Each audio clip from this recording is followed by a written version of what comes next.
Hey, how are you? How are you? It's a great honor to talk to you in this special interview, Shagrath. Great. Are you ready for the questions? All right.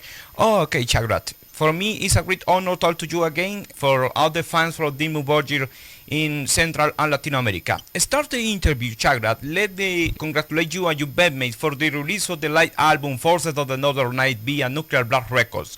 We know that the band is celebrating as a special jubilee with this work. What experience had you in recording this live album, especially with the Norwegian Radio Orchestra and of course Agnete Kjølsrud? Yeah, I mean, totally been a great achievement for Dimmu Borgir, and also, after being around for 25 years, it's been a really magical moment to finally get the Forces of the Northern Night out there to the masses, So it is basically, I don't know where to start, because it is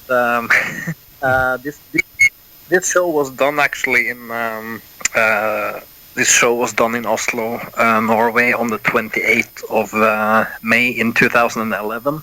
So it was, what can I say? It was to do a show like in this size. It needs a lot of preparations and hard work and dedication. It's a lot of people involved in the process.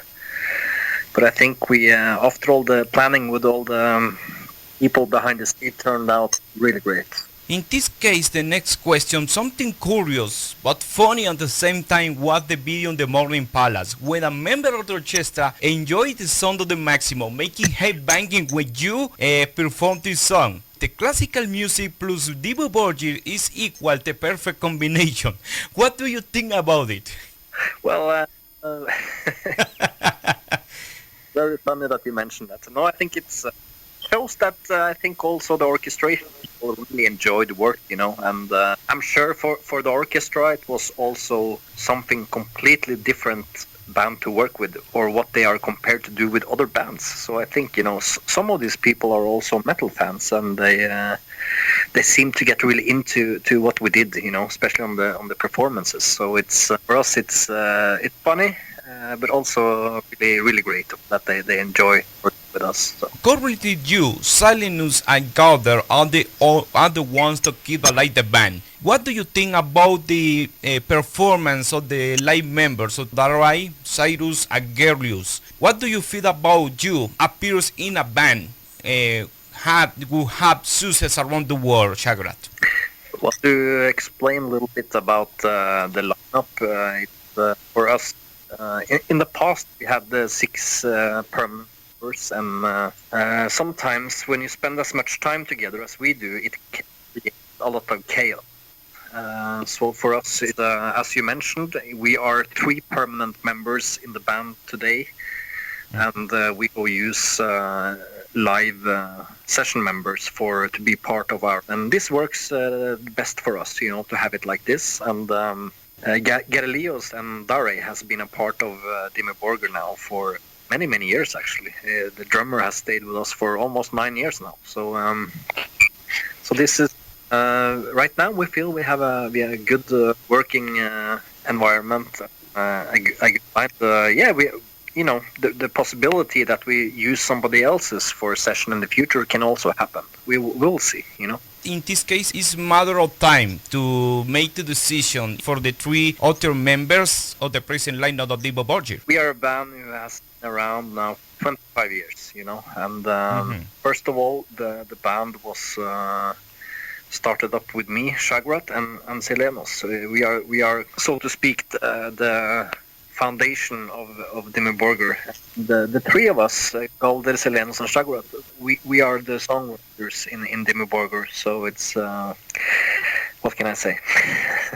Okay, my friend, thanks for this answer. This question sends to me one fan of the band here in Central America, in this case Honduras, waiting the moment when Dimmu Borgir came to play here in Central America, maybe in 2080. Yes, we will. Hopefully we can make it back to South America again in 2000. And I can also assure you that Dimmu Borgir loves South America, because there's also the dedication and the appreciation for Dimmu Borgir is huge there. So we always enjoy playing in South America, but we also have different territories to prioritize. So, but we will definitely try to make it back in 2018. The next question, Shagrath. Dimmu Borgir has recorded 9 albums. In this case, Abracadabra is album number 9 in the studio recorder from Dimmu Borgir. How do you keep that musical progression between each album?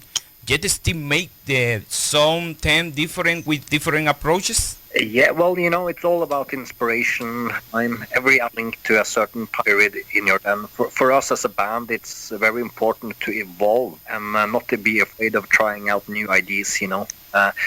We don't want to repeat ourselves too much. We want to stretch our limits and see if we can do it better next. So hopefully this will also be appreciated by our fans. They can see that we are not afraid of stepping unknown territories to try new elements in our music, and that's at least how I see it. If I buy with a band, I like to,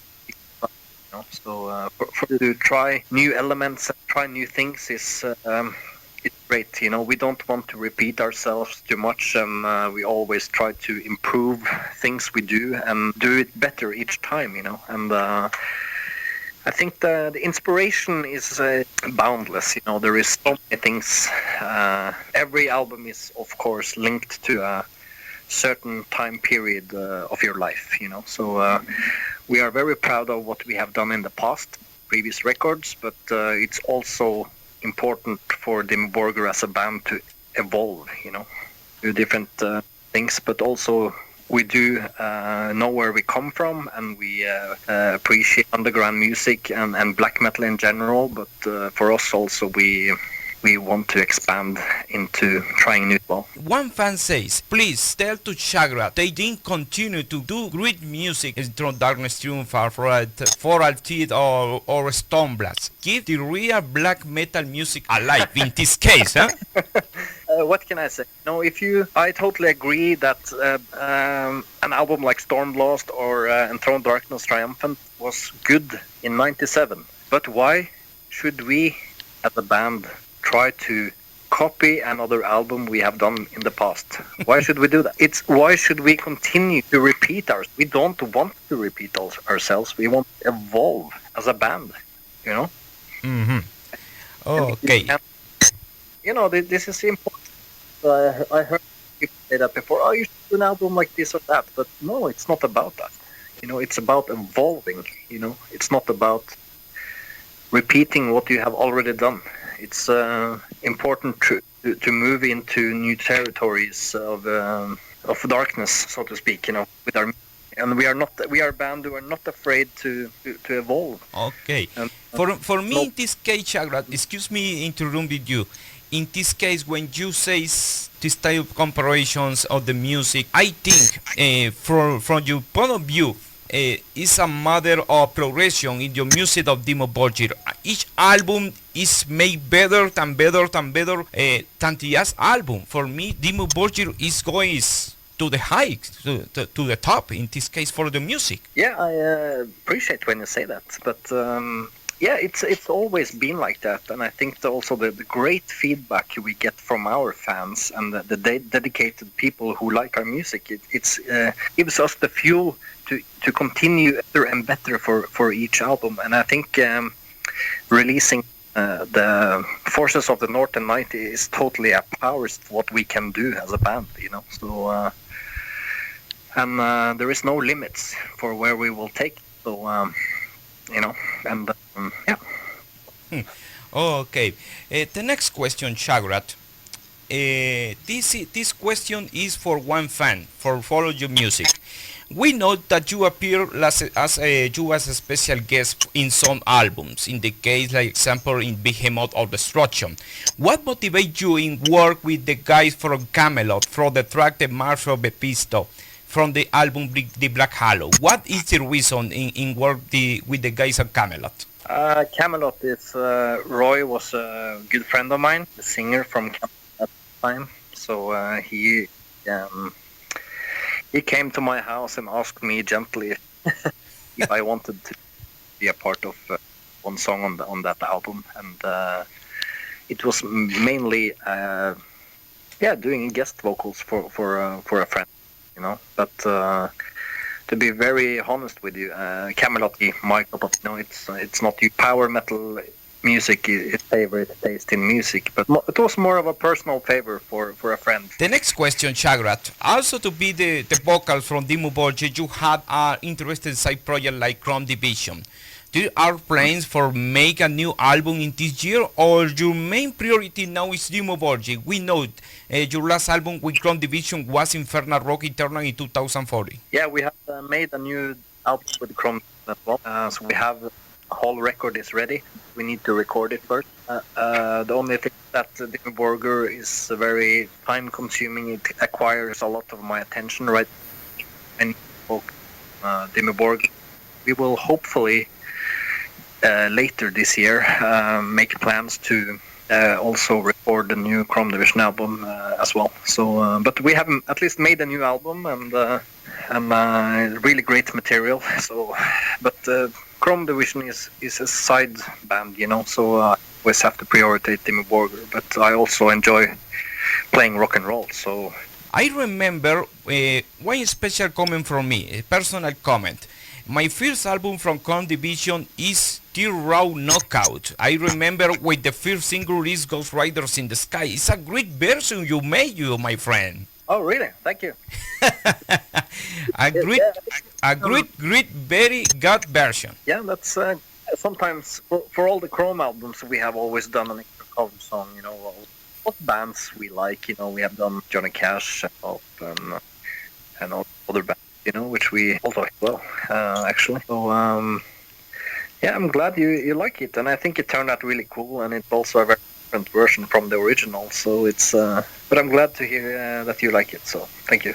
The next question, Shagrath. In Trondheim in 2070 turns 20 years. Are you there plans to play this album entry in this upcoming tour, maybe in Latin America? Right now, the focus is the new album. We have done a new Dimmu Borgir album, which will be out in fall, later this year. So we need to. Our focus is to concentrate on the new album, but